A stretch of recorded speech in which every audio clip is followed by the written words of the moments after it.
Hey guys, today I'm filming this festive golden green smoky eye, perfect for the Christmas festivities. We tend to opt for a lot of warm colours this time of year, and I thought I would do something a little bit different. This is much more cool toned and I think the result is very beautiful. You may hear that I do have a little bit of a cold. I am on the other side of it now, but if I sound slightly off, that'll be why. So let's get straight into today's tutorial. I'm not going to do my face first, I'm going to move straight on to the eyes. Often we can get a lot of fall down when doing a smoky eye, so there's no point in ruining the base to have to fix it.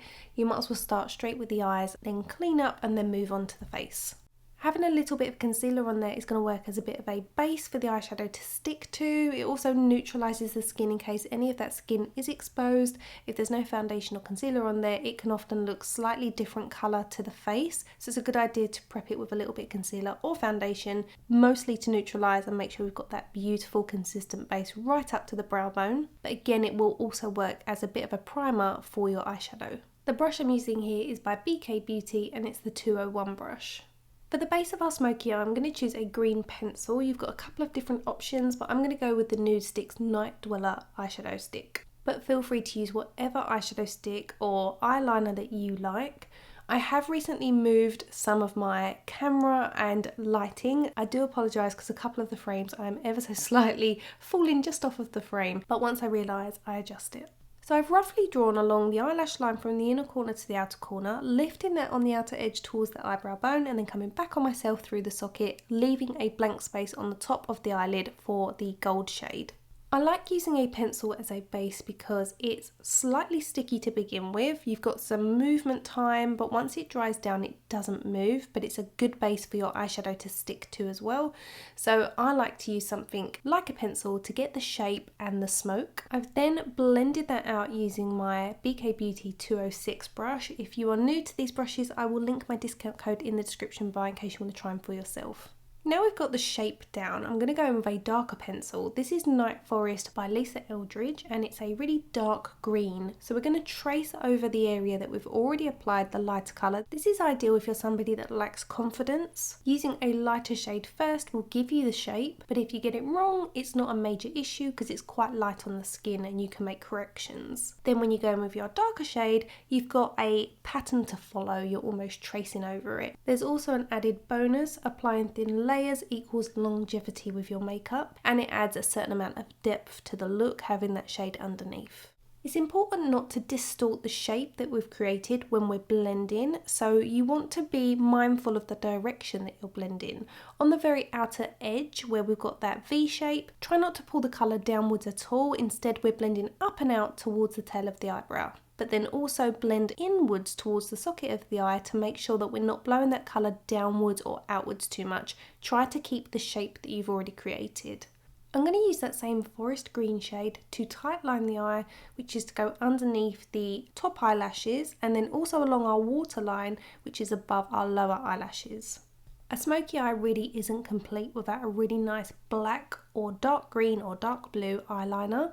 You can also use a dark grey, but if you find that your eyes are already quite small, you can apply a cream colour here to really open up and widen the appearance of the whites of your eyes. I'm going in with a BK Beauty pencil brush here to smudge that eyeliner underneath our lower eyelashes, making sure I connect that with the outer corner of the top lid. I'm going into my Metropolis Palette by Natasha Denona and taking this Jubilee shade, which is a slightly cool toned dark green with a metallic finish, and using that on a flat shader brush by ZOEVA, I'm pushing that over the pencil that we've applied to the outer third of the mobile lid and then softly bringing it towards the halfway point, gradually coming lower towards the eyelash line as we reach that inner corner. This is such a beautiful festive shade and really is a great accent colour for a smoky eye. Next I'm going in with the shade Queen, and although this is a very warm toned light peach in a metallic finish, once it goes over the green it gives a more gold finish to the eye, almost like a cool gold. And because it is a metallic finish, I've decided to apply it with my finger. This area of the skin is where we didn't apply much of the pencil, just the concealer, and I feel like it grabs better when you apply it with your finger. Once you've laid down the initial eyeshadow, use what's left on your finger to pull the colour backwards in a patting motion towards the halfway point to blend that into the green shade that we've applied, and that will create a beautiful gradient from almost a gold to a dark green. I've used a small brush to also pop a bit of Queen just on the very inner corner of the eye as a gold highlight. And now I'm using a small blending brush dipped into a tiny amount of the Jubilee shade, and looking straight into a mirror, I'm softly extending that colour slightly higher so that it's totally visible when I'm looking up straight into a mirror.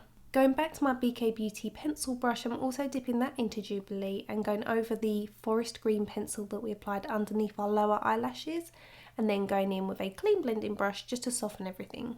I'm going to use some Bioderma to clean underneath my eyes, so I'm popping a small amount on a cotton pad and just swiping directly underneath my eyes. We actually don't have too much fall down, so that's not too bad. If you've taken the eyeshadow too far down, you can also use this to reshape and swoop upwards to create that lifted finish to your eyeshadow.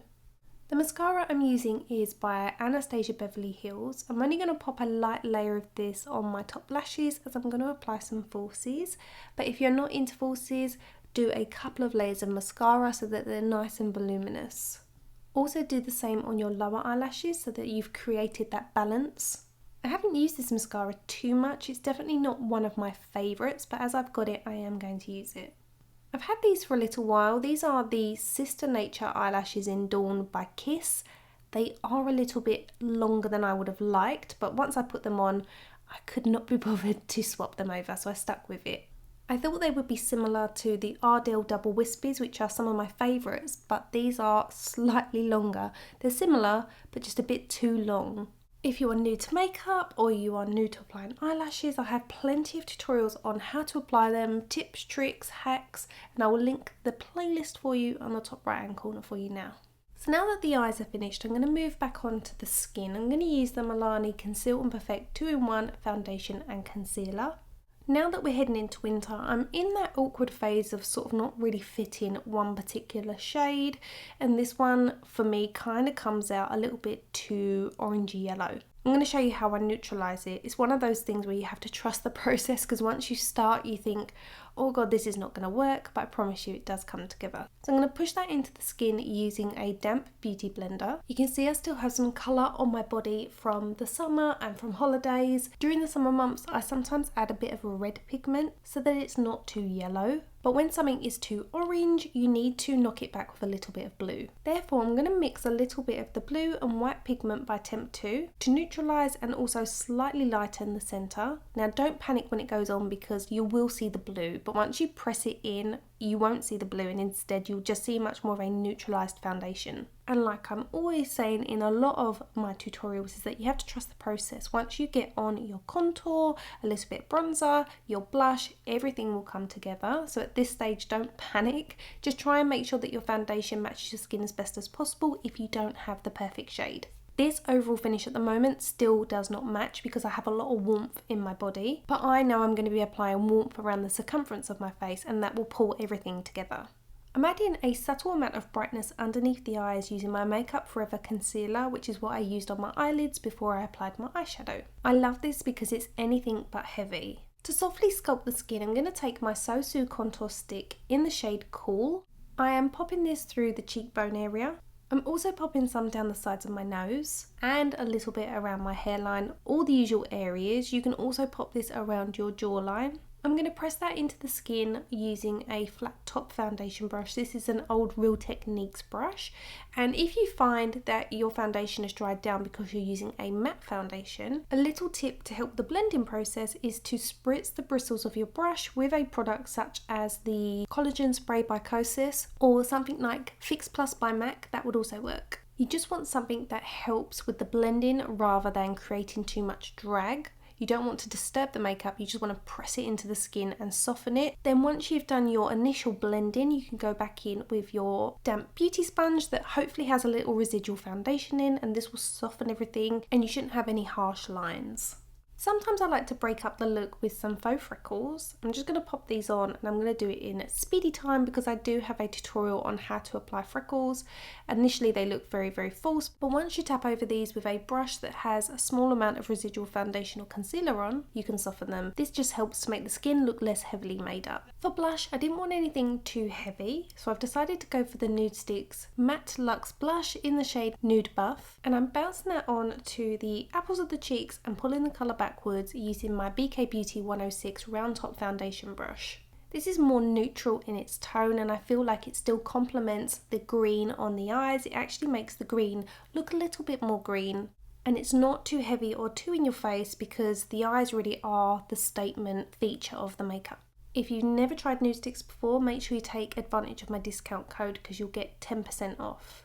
Much like the blush, we want to keep the lips very simple. We don't want to take away from the eyes. I'm using Milani by Bobbi Brown, which is a beautiful lip gloss. If you prefer a matte finish, just go for a lip pencil that's similar to your natural colour but just amps it up slightly. To finish off the face, I'm going to go in with a little bit of the Charlotte Tilbury Airbrush Flawless Powder. This isn't a setting powder, it's a finishing powder. If you're particularly oily, you might want to use something like the Laura Mercier Translucent Powder first. Then go over with this to give that airbrushed finish to the skin. It really buffs everything together. I'm just pressing this on with a powder puff through the centre to take down the shine. However, you can buff over this with a very soft brush to give that airbrushed finish to the skin. I just prefer using a velvet powder puff. And that completes my alternative festive makeup look. It's a beautiful smoky deep green eye makeup. I hope you love it. I know it's not going to be for everybody. I do have an alternative look for you. If you want something a bit brighter, a bit softer, you could try this look. I will link the tutorial for this makeup look on the screen for you now. This is another ideal look for Christmas that's slightly lighter.